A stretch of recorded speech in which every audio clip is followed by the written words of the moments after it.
Ambad police ठाण्याच्या गुन्हे शोध पथकाने केवळ 8 तासांत खून आणि जबरी चोरी प्रकरणी 4 आरोपींना जेरबंद केले। या प्रकरणात 2 आरोपींसह 2 विधी संघर्षग्रस्त बालकांचा समावेश असून त्यांनी एका तरुणाची हत्या करून पलायनासाठी मोटारसायकल चोरी केली होती। दिनांक 13 मार्च रोजी संध्याकाळी सुमित सुनील देवरे वय 20 राहणार अंबड नाशिक याच्यावर जुना वाद उकरून धारदार शस्त्राने वार करण्यात आले। आरोपींमध्ये अरुण वैरागर, प्रसाद रेवगडे व त्यांच्या 2 साथीदारांचा समावेश होता। या प्रकरणी अंबड पोलीस ठाण्यात विविध कलमांनुसार गुन्हा नोंदविण्यात आला। गुन्ह्याचा तपास करताना आरोपी घटनास्थळावरून पसार झाले होते।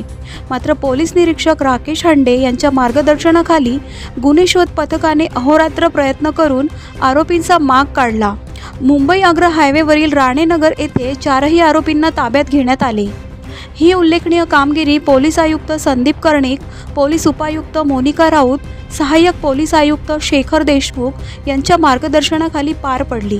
पोलीस निरीक्षक सुनील पवार, पोलीस निरीक्षक जयंत शिरसाट, पोलीस उपनिरीक्षक झनकसिंग गुनावत, पोलीस उपनिरीक्षक नितीन फुलपगारे, पोलीस उपनिरीक्षक संदेश पाडवी, पोलीस हवालदार उमाकांत टिळेकर, राहुल जगताप, मयूर पवार, तुषार मते, स्वप्नील झुंद्रे, सागर जाधव, प्रवीण राठोड, अनिल गाढवे, सचिन करंजे, समाधान शिदी, संदीप भुरे, दीपक निकम, योगेश सिरसाट, आजीनाथ बारगजे, विष्णू जाधव, गणेश कोठुळे, संदीप डावरे यांनी केली असून सदर गुन्ह्याचा पुढील तपास पोलीस निरीक्षक सुनील पवार आणि त्यांच्या टीमने ही मोहीम यशस्वी केली।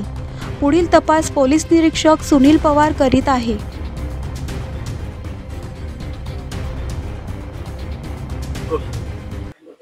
काल अंबड पोलीस स्टेशन या ठिकाणी एक खुनाचा गुन्हा दाखल झाला होता आणि त्याच्यानंतर त्याच आरोपींनी एका मुलाला चाकूचा धाक दाखवून त्याच्याकडची गाडी हिसकावून घेतल्याबाबतचा जबरी चोरीचा देखील या ठिकाणी गुन्हा दाखल झाला होता। तर अशा दोन्ही गुन्ह्यातील आरोपी हे अंबड पोलीस स्टेशननी उल्लेखनीय कामगिरी करत अंबड पोलीस स्टेशनचे सर्व अधिकारी आणि डीबी स्टाफ यांनी उत्कृष्ट कामगिरी केलेली आहे आणि 8 तासामध्ये 4ही आरोपींना ताब्यात घेतलेला आहे। त्यापैकी 2 या ठिकाणी जुएनाइल आहेत, जे ताब्यात घेतलेले आरोपी आहेत त्याच्यामध्ये अरुण वैरागर आणि प्रसाद रेवगडे अशा आरोपींची या ठिकाणी नाव आहेत। जो मयत मुलगा आहे त्याचं सुनील सुभाष देवरे असं या ठिकाणी नाव आहे। त्याला मारण्याबाबत या ठिकाणी अधिक चौकशी केली असता जुन्या भांडणाच्या कारणावरून त्यांना या ठिकाणी मारहाण झालेली आहे आणि त्याच्यामुळे त्याचा खून केल्याचं लक्षात आलेलं आहे। सर्व आरोपी हे मुद्देमालासह व पुराव्यानिशी अंबड पोलीस स्टेशनच्या ताब्यामध्ये आहेत।